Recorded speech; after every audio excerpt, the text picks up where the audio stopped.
Joining me today is Representative Chip Roy of the 21st Congressional District of Texas. Congressman, thank you so much for joining me today. It's great to see you again. Samantha, great to be on. Now, we've talked about the border crisis a lot previously, and unfortunately, as you know, as our audience knows, it's not getting any better. Now, I want to just dive right in and talk about a recent move by Homeland Security Secretary Mayorkas. He recently announced that the administration will no longer be deporting illegal immigrants based on their status alone. The statement that he put out late last week says that for the first time, our guidelines will, in the pursuit of public safety, require an assessment of the individual and take into account the totality of the facts and circumstances. Now, we've been told time and time again by President Biden, by Vice President Harris, that immigrants should not come to the border, that the border is closed. How does this move by Mayorkas how does that line up with what the White House is saying? Well, Secretary Mayorkas is carrying out his duties completely irresponsibly and purposely taking steps to try to make sure the border is wide open. And in doing so, he's endangering the American people, the people of Texas, and the migrants who seek to come here. This latest memorandum that they, or directive, whatever it was, that the Secretary put out is literally only just finally voicing what they've been doing anyway, right?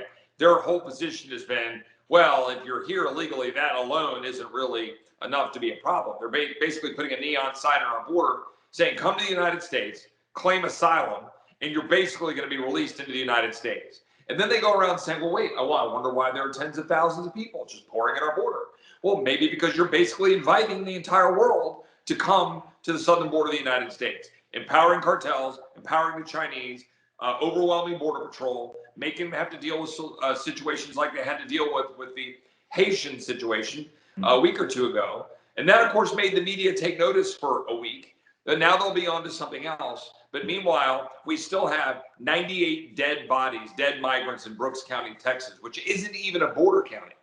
Just last Thursday, Benny Martinez, the sheriff there, had to deal with the fact that they found a corpse hanging from a tree, either because of a cartel hit or because this poor fella was in the heat in the desert and decided to just go ahead and take things into his own hands. This is what ranchers and people in Texas are dealing with every day. And Mayorkas now refuses to enforce MPP, is refusing essentially to enforce Title 42, or certainly drawing it down, and now basically telling the world, yeah, it's not enough that you're here illegally. There might have to be something else. It's completely unbelievable. He should be impeached.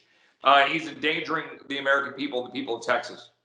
Well, just with the recent surge that we saw with the Haitian migrants, a colleague of mine, Jorge Ventura, was down in Del Rio, Texas, interviewing the migrants as well as locals down there. And something that one of the people that he interviewed said was that a lot of the Haitian migrants weren't even in Haiti over the last, 6 or 7 years. They've been in places like Chile and other countries.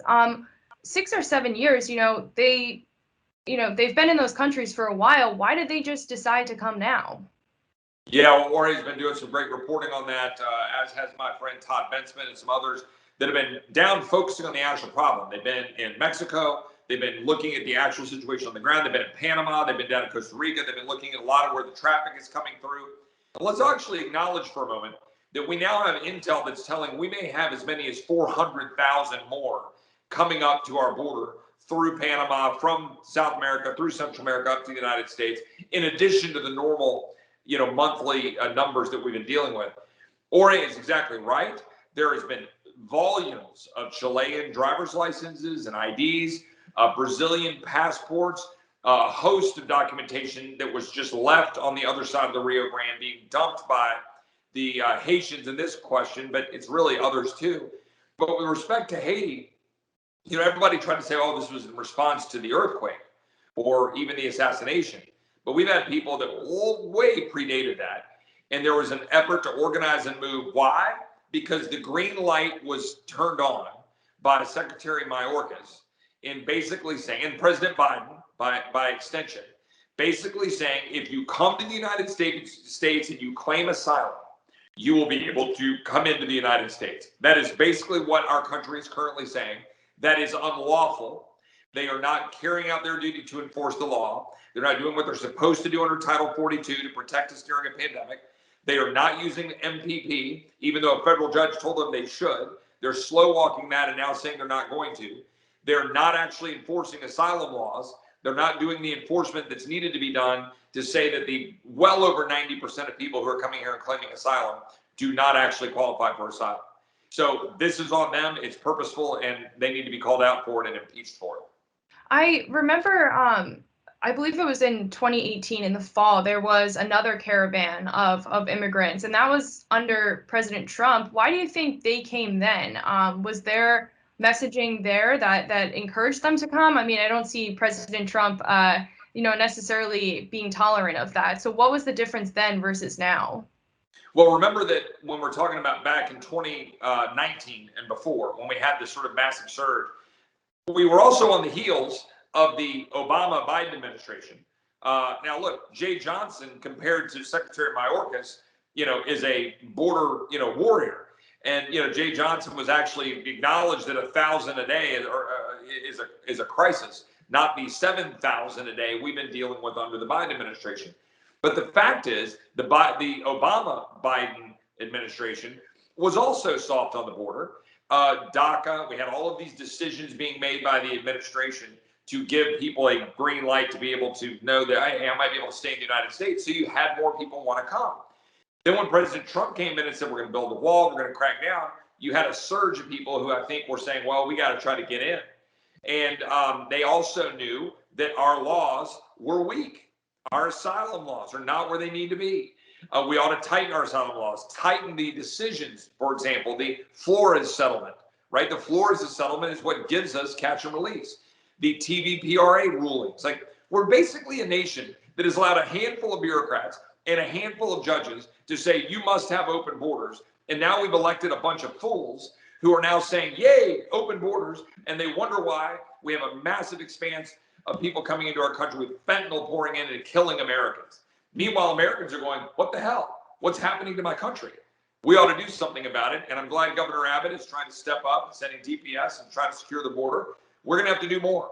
This administration wants open borders. They want Americans to have fentanyl pouring into their communities. They want migrants to be abused by cartels. There's no other explanation for the incompetence and absolute abject failure of this administration. Do you have any insight into how many of the Haitian migrants are actually being deported versus how many are actually being released into the interior of the country?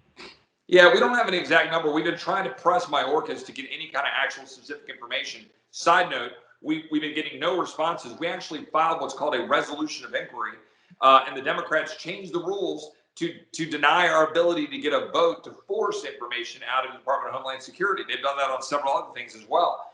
But what we know, roughly, I believe, about 1,000 of the 12 to 15,000, although that number is probably a lot higher, Haitians have been returned to Haiti, whereas we know thousands have been distributed throughout the United States, whether they were released with a notice to appear or report in court, or whether they were distributed to ICE facilities or to other Border Patrol facilities. And we have not been able to get a bead for where they all are. But the fact is, it's a lie to say that they've all been returned. They have not. I know earlier this year there were calls for Vice President Harris to visit the border as someone who's in charge of addressing the root causes of the crisis down there. Now there's calls for the president himself to go down. Do you think that's going to happen? Has there been any sort of indication that he might be heading down to see the southern border anytime soon? Well, if the president is content on continuing to lie, then I'm not sure whether it matters whether he's lying in Laredo or lying in Del Rio or lying sitting in front of the podium in the White House. But that's what he's doing, along with Jen Psaki and the rest of these leftists in the White House. They're lying through their teeth on a daily basis, like they did when they called these Border Patrol agents who are defending a border that the president has abandoned and left wide open. They are calling, he then is calling those agents racist because they're using a horse with reins. They lie through their teeth about the state of things so the American people don't understand it. And then CNN and MSNBC and frankly, most of the news networks just then repeat those lies. And so the American people don't know the actual state of the border. The fact is they should go to the border, but they don't care. They don't want to go to the border because they don't want to see the failures of their own administration. They want to sweep it under the rug. And heck, I don't even think President Biden has been to the border in at least a decade, maybe longer. We don't even know. We keep asking, and no one's answered the question to the best of my knowledge.